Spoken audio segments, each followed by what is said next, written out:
Hello students, good morning. This is Surendra Singh Gautam and I am your chemistry lecturer.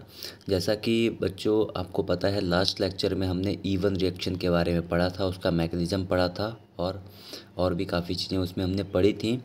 आज का जो हमारा टॉपिक है दैट इज़ E2 मैकेनिज़्म, यानी कि एलिमिनेशन टू मैकेनिज़्म क्या है, इसमें क्या होता है। ठीक है, तो उसके बारे में हम पढ़ेंगे। तो आइए स्टार्ट करते हैं। It is elimination biomolecular mechanism. एक क्या है, एक एलिमिनेशन बायोमोलिकुलर मैकेनिज़्म है। It is a single step mechanism. अब देखो यहाँ पर क्या है, यहाँ पर सिर्फ एक ही स्टेप फॉलो होता है। जैसा कि E1 रिएक्शन में हम देख रहे थे, वहाँ पर 2 स्टेप फॉलो हो रहे थे, स्टेप 1 एंड स्टेप 2। ठीक है, यहाँ पर क्या है, सिर्फ सिंगल स्टेप फॉलो हो रहा है। Where abstraction of beta hydrogen, जहाँ पर बीटा हाइड्रोजन का एब्स्ट्रक्शन हो रहा है, किसके द्वारा, बेस के द्वारा। एंड एल्काइल हैलाइड आयन यहाँ पर रिमूव हो रहा है। ठीक है, अकर स्टिमुलेंटेसली। अब यहाँ पर रिएक्शन में अगर आप देखेंगे तो यहाँ पर इथॉक्साइड आयन है जो कि एक स्ट्रॉन्ग बेस है। ठीक है, C2H5O क्या है, एक स्ट्रॉन्ग बेस है। ये रिएक्ट करता है CH2 सिंगल बॉन्ड CH2, यहाँ पर ब्रोमीन ग्रुप लगा एंड हाइड्रोजन लगा हुआ है, बीटा हाइड्रोजन। ठीक है, अब यहाँ पर अगर हम देखेंगे ये दोनों आपस में जब रिएक्शन करेंगे तो यहाँ पर आपका एक फॉर्मेशन होगा, किसका, एल्कीन का। एल्कीन कौन सा है यहाँ पर, इथाइलिन, जिसको हम इथीन भी बोलते हैं। ठीक है, इथाइलिन इसका कॉमन नेम है, इथीन इसका IUPAC नेम है। तो यहाँ पर क्या हुआ, CH2 डबल बॉन्ड CH2 कैसे हुआ, डबल बॉन्ड यहाँ पर कैसे आया, यहाँ पर ब्रोमीन यहाँ से टूटा। ठीक है, ब्रोमीन यहाँ से निकला, हाइड्रोजन यहाँ से निकला, तो यहाँ पर क्या हुआ, डबल बॉन्ड फॉर्म हुआ जिससे कि हमारा ईथीन बन गया। ठीक है, प्लस हमारा और क्या बना, C2H5O, और जो H जो था वो हमारा इथॉक्साइड आयन का जो लास्ट में O था, वहाँ पर जा कर के बाइंड करके उसने OH बना लिया, यानी कि ये नेगेटिव चार्ज था, इसने क्या किया, हाइड्रोजन को अपनी तरफ खींच लिया। ठीक है, तो ये क्या हो गया, OH हो गया। ठीक है, प्लस Br क्या था, Br अलग हुआ, यानी कि Br पे नेगेटिव चार्ज है क्योंकि Br क्या हुआ, अलग हो गया। ठीक है ना, तो Br क्या है, हमारा यहाँ पर हेलोजन है। क्लियर, तो इस तरीके से क्या हुआ, एल्कोहल बना और ब्रोमीन हमारा हेलोजन अलग हुआ, और प्लस हमारा यहाँ पर एथाइलिन का फॉर्मेशन हुआ, यानी कि एथीन का फॉर्मेशन हुआ। ठीक है, तो यहाँ पर क्या हुआ, देखो लास्ट में क्या था, E1 मैकेनिज्म में वहाँ पर सेकंड वाले स्टेप में आकर के इथीन बन रहा था। ठीक है, एल्कीन बन रहा था, सॉरी। ठीक है, बट यहाँ पर क्या है, E2 मैकेनिज्म में क्या है, सिर्फ सिंगल स्टेप में ही हमारा एल्कीन बन जा रहा है। कौन सा एल्कीन, इथीन। ठीक है, इथाइलिन या फिर बोल सकते हो इसको। ठीक है, अब बात करते हैं इसके काइनेटिक्स ऑफ E2 मैकेनिज्म की। Kinetics study have shown that rate of reaction in E2 reaction depends on the concentration of alkyl halide. ठीक है, जो कि एल्काइल हैलाइड के कंसंट्रेशन पर डिपेंड करती है, as well as concentration of base, और बेस के भी कंसंट्रेशन पर इसकी काइनेटिक्स जो है वो डिपेंड करती है। It means both reaction are involve in the rate determining step. ठीक है, इसका मतलब क्या है कि जो दोनों रिएक्शंस हैं E1 एंड E2 दोनों क्या है आपका इम्पॉर्टेंट है for the rate determining step के लिए। ठीक है, only step. So the E2 reaction is bimolecular and follows the second order kinetics. It may be represented as. ठीक है, तो क्या है, E2 रिएक्शन क्या है, हमारा बायोमोलिकुलर है, और ये क्या करता है, ये सेकेंड ऑर्डर काइनेटिक्स को फॉलो करता है।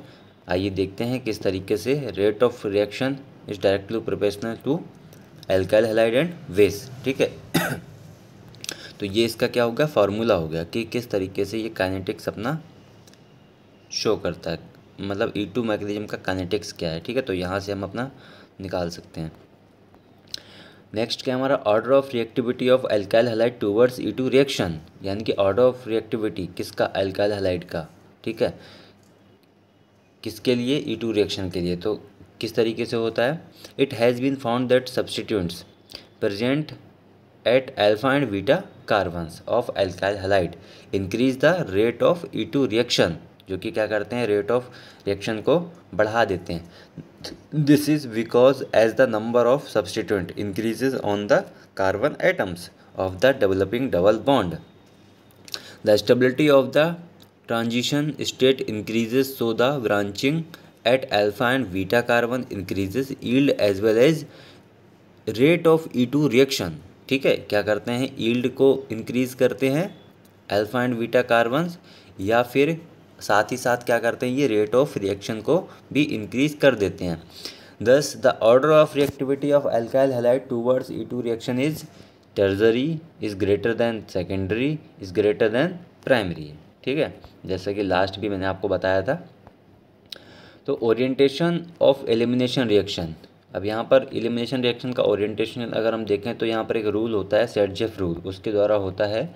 Saytzeff rule states that whenever there is a possibility of formation of two alkenes, मतलब यहाँ पर दो एल्किन्स के बनने की पॉसिबिलिटीज़ होती है, किसके द्वारा, एलिमिनेशन रिएक्शन के द्वारा, ठीक है। तो ये वो स्टेट होती है the formation of a more substituted alkene is favoured. For example, जब टू ब्रोमोब्यूटेन रिएक्ट करते हैं किसके साथ, एल्कोहलिक KOH सोल्यूशन के साथ में, तो यहाँ पर but two ene is the major product और हमारा यहाँ पर सब्स्टिट्यूटेड एल्किन यहाँ पर बनता है, ठीक है। तो जब टू ब्रोमोब्यूटेन ने क्या किया, यहाँ पर रिएक्ट किया किसके साथ में, एल्कोहलिक पोटेशियम हाइड्रोक्साइड के साथ में, तो यहाँ पर अगर हम देखेंगे तो यहाँ पर दो प्रोडक्ट बनेंगे, एक मेजर एंड एक माइनर, ठीक है। तो जो मेजर प्रोडक्ट हमारा यहाँ पर फॉर्म होता है, मेजर प्रोडक्ट का जो फॉर्मेशन होता है वो होता है ब्यूट टू इन, एंड जो हमारा माइनर प्रोडक्ट यहाँ पर बनता है वो बनता है ब्यूट वन इन, ठीक है।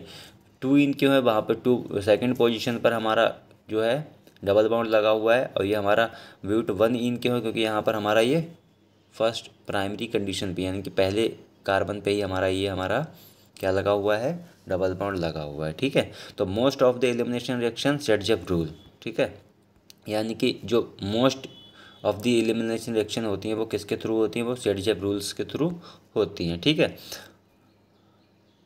नेक्स्ट अगर हम बात करें factor affecting the elimination reaction, यानी कि जो हमारी एलिमिनेशन रिएक्शन है E1 एंड E2, वो ऐसे कौन से फैक्टर्स हैं जो इन रिएक्शंस को क्या करते हैं, अफेक्ट करते हैं। तो यहाँ पर अगर हम देखें structure of substrate alkyl halide as discuss above the order of reactivity of alkyl halide towards elimination reaction, tertiary is greater than secondary is greater than primary.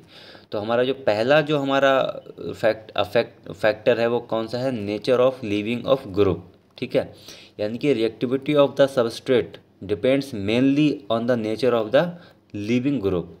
In general waiter the leaving group higher the rate of the elimination reaction, यानी कि जो हमारा leaving group होता है वो क्या करता है, वो एलिमिनेशन रिएक्शन के रेट को क्या करता है, हाई कर देता है, ठीक है ना। The best leaving group are those which at least basis and more polarise, यहाँ पे सही से लिखा नहीं है, पोलराइजेबल, ठीक है। तो क्या है, जो हमारा लीविंग ग्रुप होता है, अच्छा लीविंग ग्रुप कौन सा होता है, जो क्या करता है, जो best basic and more polarisable होता है। दस the increasing order of the leaving group reaction is जैसे कि आपका आयोडीन हो गया, ब्रोमीन हो गया, क्लोरीन हो गया, है ना। इस तरीके से हमारे यहाँ पर ये दे रखे हैं लिविंग ग्रुप, जो कि आपने देखा होगा हर रिएक्शन में, जैसे अगर कहीं पे बी आर सबसे ज़्यादा आया था, ठीक है, तो ब्रोमीन है यहाँ पर ज़्यादा यूज़ हुआ था।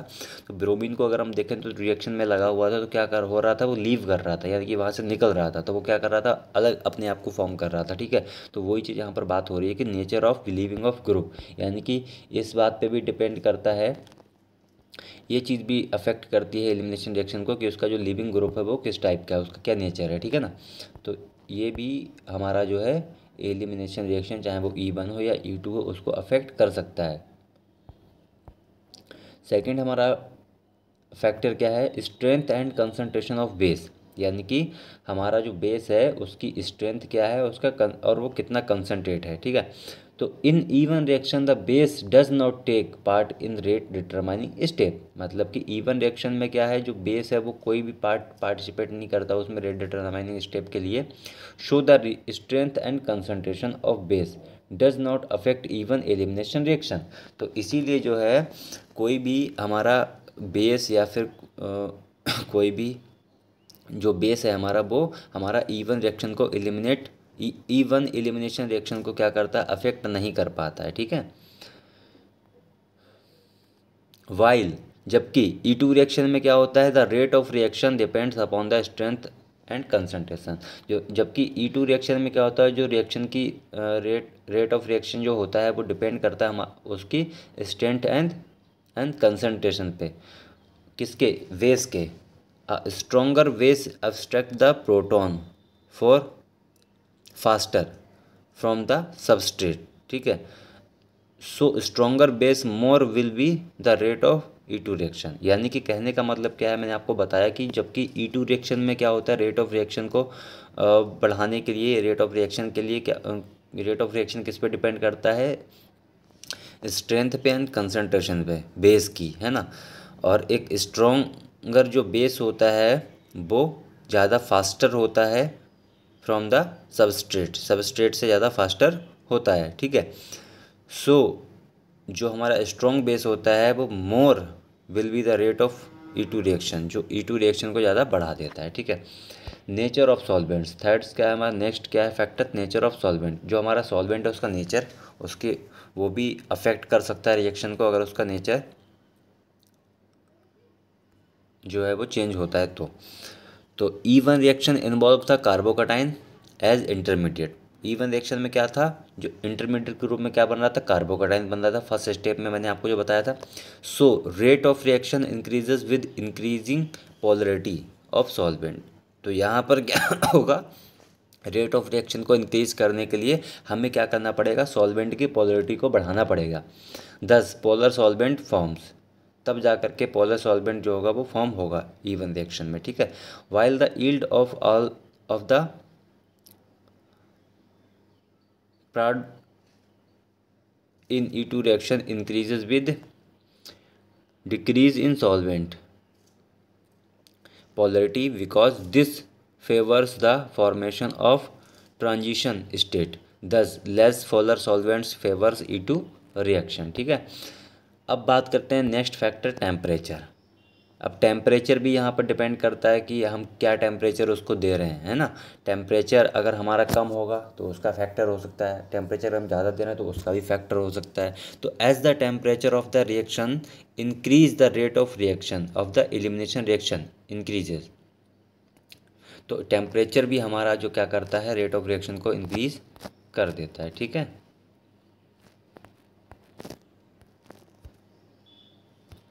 तो आज के लिए इतना ही, बाकी नेक्स्ट हम कल पढ़ेंगे, ठीक है। आई होप कि आपको आज का ये टॉपिक समझ में आया होगा। अगर कोई भी क्यूरी है तो आप मुझसे पूछ सकते हैं, ठीक है ना। और बाकी आप नोट्स बनाते जाइए स्टेप बाय स्टेप। आपकी नोटबुक पे नोट्स बने होने चाहिए बाकायदा। तो ये मैं नोट्स आपको अभी ग्रुप में दे दूँगा, आप अपनी कॉपी पे नोट्स इनको बनाइए, ठीक है ना। तो thank you so much, take care, bye bye. कल फिर मिलते हैं next topic E1 versus E2 reaction के साथ में, ठीक है। ओके।